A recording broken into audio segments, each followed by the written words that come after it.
gede hitam tapi tidak berbulu. Itu makhluk tinggi tinggi banget tapi tidak berbulu. Wah, itu bunyi mas, debu menghilang ke atas mas, lewat pintu yang belakang ke toren itu. Nyamuk bisa ngomong. Nyamuk tuh ngomong mas. Nyamuknya ngomong. Tuh coba ntar kalau kamu kakimu patah di lampu merah begitu mas. Nah itu saya langsung kaget tuh. Habis di nyamuk itu ngomong, saya lihat gambaran mas. Gambaran itu nyata, saya goncengan sama istri saya itu, ya kan, ketabrak mobil, kaki saya patah.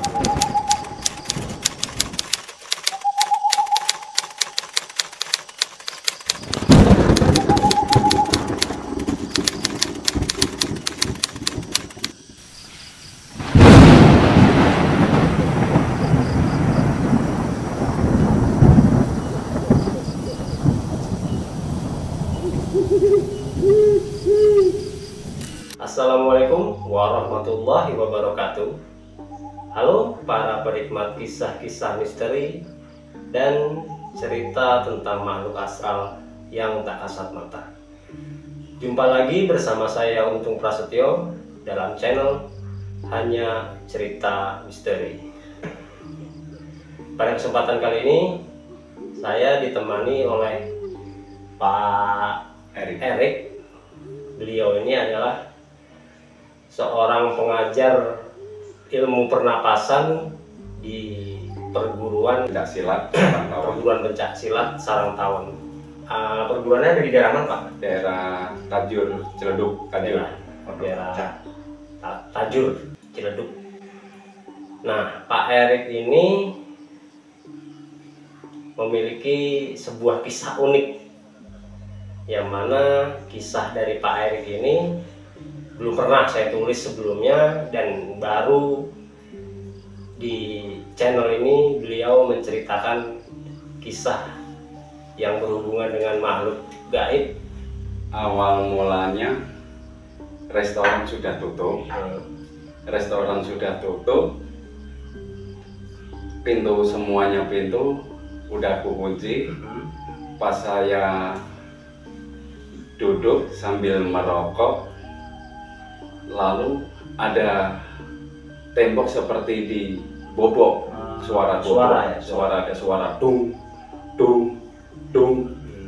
Saya perhatiin kok nggak ada, saya deketin nggak ada suaranya. Kembali duduk lagi sambil ngopi, suara lagi, saya deketin lagi nggak ada suara lagi. Ketiga kalinya suara bunyi lagi, dung dung dung. Saya deketin pertengahan, di pojok situ kan ada untuk naik toren tuh mas ya, ada toren, ada pintu. Saya cek pintu kedua tuh, saya cek. Pas ketiga itu saya pertengahan tiga itu mas seperti kodok gitu, kodok segede kodok buduk tuh. Lalu berdiri tuh mas, segede sampai pelapon gedenya. Awalnya kecil Pak ya? Iya kecil. Tahu-tahu naik tinggi banget, gede hitam tapi tidak berbulu. Itu makhluk tinggi banget tapi tidak berbulu. Ini sampai merinding kalau cerita mas. Tuh. Lalu saya ingat, saya pernah belajar sama guru namanya almarhum Bapak Supriyatna. Itu mengajar ilmu asma Allah, pengkajian asma Allah. Nah saya ingat, saya baca doa. Karena saya udah lama tidak menjalanin ya kan, ibaratnya ngeblank. Satu kali saya doa itu mas, itu nggak mempan. Dua kali nggak mempan. Akhirnya saya tahan napas, saya fokus berdoa, saya tiup, itu bunyi mas, debu. Itu nalo, saya sampai ngomong gitu, nalo, kena lo akhirnya. Nah akhirnya, menghilang ke atas mas, lewat pintu yang belakang ke toren itu. Jadi setelah dia rubuh, tahu-tahu langsung semut seperti asap. Hilangnya seperti asap. Nah, ke pintu lubang itu, gitu kan, pintu kaca tuh di belakang. Naik ke atas gitu, asap seperti asap rokok gini, begitu. Nah akhirnya saya sambil gitu mas, ya namanya sendiri kan, tangan bergetar mas. karena sendiri ketakut ya kan. Nah terus saya keluar, saya pintu semua, saya tutup semua, cek-cekin, udah aman, saya di pos. Di pos mas, ya namanya kita security ya kan, tidur ayam, diganggu nyamuk mas, obat nyamuk nggak ada, pas rokok habis ya kan, saya nempukin nyamuk tuh mas, teplok, saya taruh di meja security tuh mas. Saya setiap kena yang masih hidup tuh mas, kan yang namanya sungut nyamuk itu saya giniin mas. Dipites-pitesin loh ya. Nah biar masih hidup tapi yang apa itu masih gerak-geraknya itu apa tuh namanya yang buat nyuntik tuh. Nah apa tuh namanya taring lah ya, taringnya tuh gini. Nah ada banyak tuh mas, sebagian nyamuk itu banyak. Ini kalau diceritain ke orang-orang lain itu nggak bakal percaya mas. Salah satu itu nyamuk terakhir saya gencet itu mas, kena kakinya, nggak sumutnya gitu, kena kakinya. Kalau dibicarakan manusia ke orang lain, nggak bakal percaya. Masa iya nyamuk bisa ngomong? Nyamuk tuh ngomong mas. Nyamuknya ngomong. Tuh coba entar kalau kamu kakimu patah, di lampu merah, begitu mas. Nah itu saya langsung lagi tuh, habis di nyamuk itu ngomong, saya lihat gambaran mas. Gambaran itu nyata, saya goncengan sama istri saya itu, ya kan, ketabrak mobil, kaki saya patah mas, itu. Padahal paginya itu saya udah bilang sama istri, jangan lihat sono bu, semalam saya ada gambaran nyamuk begini. Istri saya nggak percaya, udah nggak apa-apa, udah macet ngapain putar balik gitu, udah putar balik aja bu. Istri, ya udah putar balik, ngapain ragu? Akhirnya ya udahlah dari sini aja daripada putar balik. Benar kejadian mas, jebret nih, mas. Ini nah ini patah tuh. Nah ini saya dibawa di rumah sakit Pertamina mas. Langsung ke rumah sakit Pertamina. Dibawa ke rumah sakit Pertamina. Nah itu terus apa? Udah pihak rumah sakit Pertamina minta 150 juta. Saya bilang bos saya, udah bos, saya alternatif aja di Cipete, saya bisa sembuh. Jadi pengobatan alternatif itu. Nah akhirnya ya mas, nah itu ini kembali ke nyamuk lagi. Habis saya gambaran itu ya kan, saya ini mas gelingsengan kerja itu. Biasa malam gelisah. Kok ada gambaran begini apa gitu sebelum kejadian ini ya kan? Iya sebelum kecelakaan. Gelisah mas, saya bakar-bakar. Itu mas, sebelah itu kan rumah kosong tuh. Iya bekas dulu punyanya bekas kafenya, namanya itu kan kosong tuh. Di situ mas, tiap malam berisik. Ini apa berisik? Saya tengok nggak ada orang, gitu. Nah, pas saya ke sampingnya, itu mas, saya kira kan di situ ada pemulung tidur di situ ya. Itu siapa ngerokok ya? Pak, sampean nggak tidur? Itu pemulung ya gitu. Pak, sampean nggak tidur? Kok diem aja? Biasanya nyaut gitu ya kan? Biasanya nyaut kok enggak? Pak, udah sini kalau nggak mau tidur, ayo temenin saya. Saya lagi gelisah nih gitu. Ayo. Lah itu malah dia ke belakang mas loh. Belakang kan dikunci semua, enggak? Kita tutup semua, Pak, dia malah ke belakang. Nah pintu nggak dibuka dia mas, dia bisa nembus. Walah. Ini bukan orang lagi. Itu satu malam itu kejadian. Kejadian itu ketemu nih, bocah yang gede tinggal ingat mas.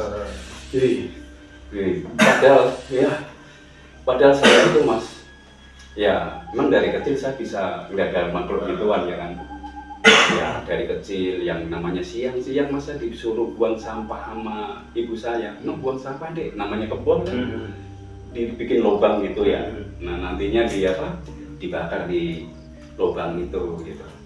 Nah habis saya buang, saya mau masuk ke rumah tuh mas, itu tuh pohon kelapa tuh mas, dari kaki sampai rambut merah semua tuh mas, kayak bara begini nih mas. Pokoknya kalau lihat bara ya itu seperti itu. Nah saya tuh panas seminggu mas, habis cerita mama itu ada orang abang. Nah karena orang Jawa kan bilang merah kan abang. Ada orang abang mas sampai rambut. susah digerabok main emak saya. Nah udah yuk saya kasih minum, udah didekep gitu sama mama ya kan, udah dikasih minum. Seminggu saya panas mas, panas. Nah akhirnya ya namanya bapak saya juga orang bisa ya kan, nah, orang ngerti. Terus di air kendi, nah namanya di kampung tuh kendi mas, kendi itu air kendi. Nah di karo gelas, di bacain sama orang tua, minum. Nah diusapin ke muka, ke pusar, nah terus ke ya pokoknya inilah selangkangan. Alhamdulillah mas, 1 hari semalam saya adem, sehat lagi alhamdulillah. Ke pos, nah ke pos itu dulu tuh, nah siapa tahu ntar dia lewat, saya panggil minta rokok gitu. Nah pas kebetulan tuh nggak ada yang lewat mas. Nah itu kan di Trismon kita ada pohon gede banget, lampu-lampu Trismon juga tulisannya Trismon gitu. Emang kalau malam nggak aku gelapin gitu. Nah itu kok ada orang seperti nangis, habis nangis ketawa gitu. Lah apa ini malam ya, saya kata padahal nggak ada ibu-ibu, nggak ada siapa gitu. Tapi ada suara orang nangis. Biasanya tuh pemulung tidur di situ mas, samping yang bekas Mbak Luna Maya, kafenya dulu. Kafenya bekasnya Luna Maya itu. Dulu di situ. Itu pemulung banyak di situ. Pas malam begitu ternyata sepi, sepi menjakan, dingin habis hujan. Nyamuk banyak. Tuh. Nah akhirnya tengok tuh mas, saya beraniin lagi, tolong jangan ganggu saya. Nah itu yang ketawa cikikikan habis nangis tuh. Nah ke seberang. Nah seberang itu restoran apa namanya saya lupa itu. Nah dari situ terbang, udah saya ke pos, saya duduk. Nah itu suara lagi tuh mas, hati-hati jangan lewat situ intar.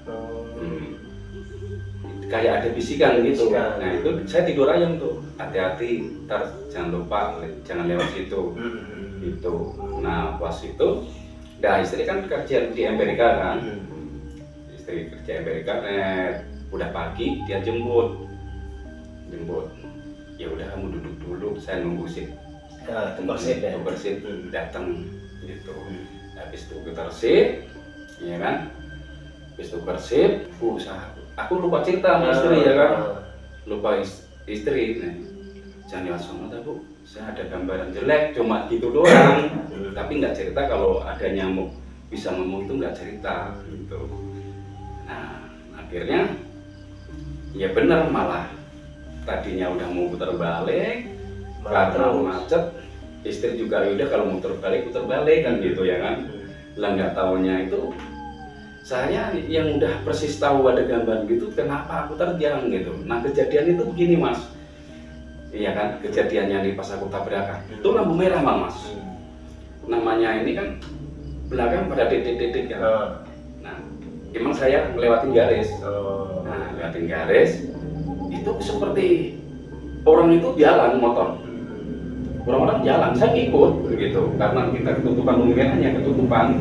Saat itu lagi ngebangun jalan busway waktu itu kalau nggak salah, itu sono ketutupan yang arah kiri. Saya jalan, yang namanya ikut temennya udah pada jalan ya kan, tahu-tahu mobil dublak. Istri saya mental ada 3 meteran mas, saya dekat motor. Istri saya bilang, kamu nggak apa-apa, aku bilang gitu kan, nggak apa-apa, yaudah bangun. Ya kamu bangun, udah diri buruan gitu. Saya mau bangun, nggak bisa, saya patah. Wah yaudah, akhirnya ditolongin sama orang, dimasukin mobil bawa ke Pertamina tadi. Saya mau nanya nih Pak, itu pas Bapak mitesin nyamuk itu, kaki nyamuk itu suara asli datangnya dari nyamuk itu? Asli dari nyamuk, bukan dari, kalau nyamuk biasanya gitu.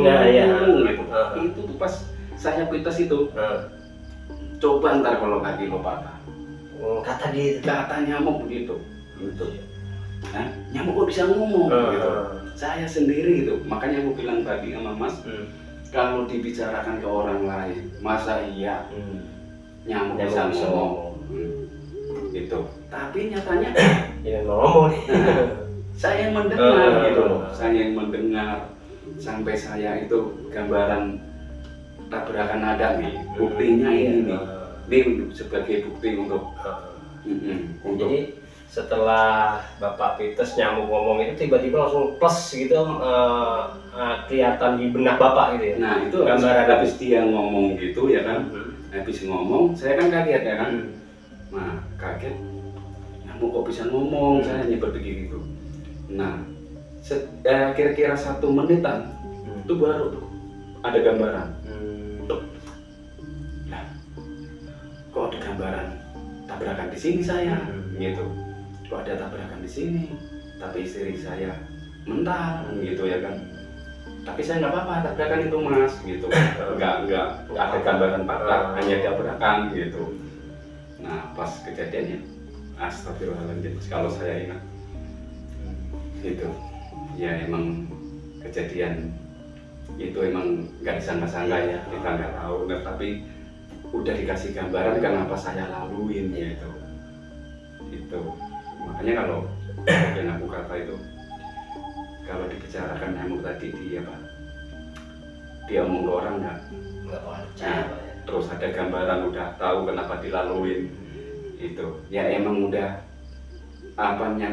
orang bilang ya nasibe lah dari orang Jawa kan ngono kayak seperti itu mungkin. Tadinya kan kalau putar balik kan aku merubah gitu supaya enggak, tapi nyata udah gambaran wes udah jelas padahal gambaran jelas kudunya kan aku harusnya putar balik lewat ke Kemang ya kan gitu, tapi ya nggak tahu ya namanya udah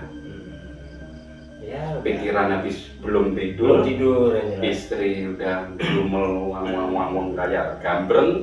Nah akhirnya ya nggak fokus, ya udah putar balik juga males gitu karena macet waktu itu. Pada hari Minggu kenapa biasanya nggak macet, itu malah macet hari Minggu gitu karena ada pembangunan jalan busway itu. Jalan busway belum selesai semua. Itu. Nah, akhirnya ya udah kita laluin. Nah pas depan garis itu tadi mas, berarti depan garis kan udah lampu merah dikit toh. Nah itu ya itu sepertinya orang-orang itu pada jalan. Tapi yang belakang kok belum gitu. Saya tengok loh belum ada yang jalan gitu, tapi itu yang jalan siapa? Oh berarti pas di lampu merah itu Bapak tuh ngerasa udah ada beberapa motor jalan, tapi padahal belum ada gitu. Orang di depan tuh pertama tuh saya kan gini ya, depan gitu lah, ntar biar kalau hijau saya langsung ya. Karena yang belakang sakit gitu, saya kan geser lagi maju. Nah itu tuh ada motor gitu loh, jalan, udah jalan dia ngikut gitu, das nyampe kok motor abu tabrakan tuh udah nggak kelihatan. Jadi motor apaan gitu saya pikir. Itu ini nggak ngarang mas, itu. Iya pak. Ini emang nggak ngarang, tapi kalau diceritakan ke orang tuh nggak bakal percaya. Pengalaman unik yang luar biasa, pengalaman mistis yang unik. Itu salah satunya tadi itu nyamuk di pites kakinya itu bisa ngomong. Iya, sumute mas, sumute itu cuma tak encar sumute ini. Yang gincar kan sumute. Tapi kena kaki. Emang nggak sakit. Coba lo kaki muntah kalau patah. Gitu. Nah, habis dia ngomong saya kaget. Habis kaget 1 menitan lah baru ada gambaran. Nah, tambah gelisah kan saya mas. Gelisah, gelisah tuh gelisah ya, gelisah. Nah itu tadi di sebelah biasanya pemulung banyak. Nggak ada pemulung tidur di situ, mungkin dia pada keliling nyari barang. Nah di situ tadi ada orang rokok, pas ini temenin aku, jalan malah ke belakang. Itu hal apa lagi gitu? Berarti dalam semalam itu 3 kali mas. 3 kali. Sama diketawain tadi 4 kali dong. 3 kali. 1 genderuwo. Genderuwo entah apa yang namanya orang gede di dalam. Kedua, yang 4 kali yang nyamuk itu 2 kali nyamuk, 3 kali orang ngerokok tadi. Nah, keempat kalinya yang ketawa, dia menangis. Itu dalam semalam itu Mas, karena hal-hal yang aneh itu bagi saya itu. Dan emang dari kecil saya emang bisa ngeliat gitu. Cuma yang paling aneh saya kejadian kerja sebagai security. Nah itu untuk sosok yang hitam tinggi gede itu, secara fisik dia tuh kayak manusia atau kayak Iya, manusia budi hitam Mas, tapi nggak berbulu. Wujudnya wujud manusia. Iya, manusia budi setingginya pelapon Mas. Budi gimana sih Mas? Dari kecil seperti kodok tadi, lalu tinggi banget. Apa itu? Merinding Mas. Jin hitam ya itu. Nah, merinding di saya. Gitu. Merinding. Ya akhirnya saya berdoa ya kan. Wah, ya karena saya udah ya lama nggak ngejalanin, dulunya rajin sebagai security, terus emang saya ini waktu security lalai ya Mas, lalai pelajaran pengajian guru tadi gitu lah. Padahal teman ngingetin ngaji, kalau libur ngaji, ya kita lalai nggak ngaji, sholatnya jarang gitu. Nah itu terus saya itu diingetin itu, wah ini peringatan saya. Akhirnya saya ngaji lagi, saya dapat petunjuk, akhirnya saya berkenalan sama orang security SD di Cipadu, dia mengajar silat sarang tawon. Nah saya diajak gabung, ya udah nanti saya latih pernapasannya. Nah nanti ya pernapasan aku kasih jurus. Nah, jurus 1, jurus 2, jurus 3 tidak boleh digunakan, lebih bahaya. Nah, aku ngajarinnya jurus 1, 2 terus. 1, 2 ya.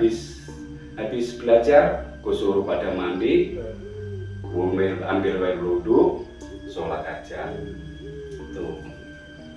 Jadi ini pengalaman saya. Jadi yang Bapak ajarkan ini termasuk seni bela diri Pak ya? Seni bela diri ya. Tapi yang mengutamakan pernapasan.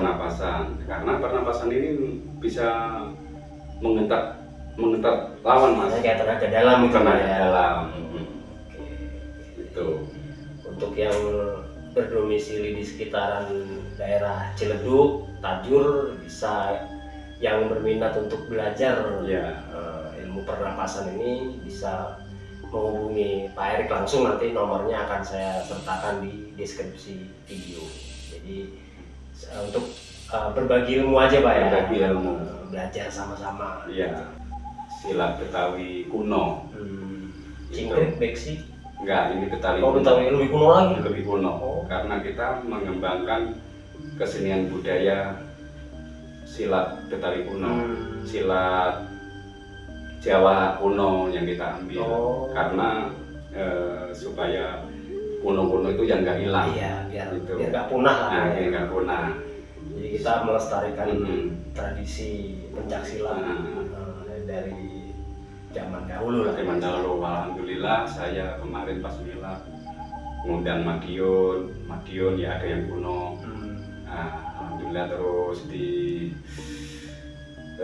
yang sono tuh mana? Klaten.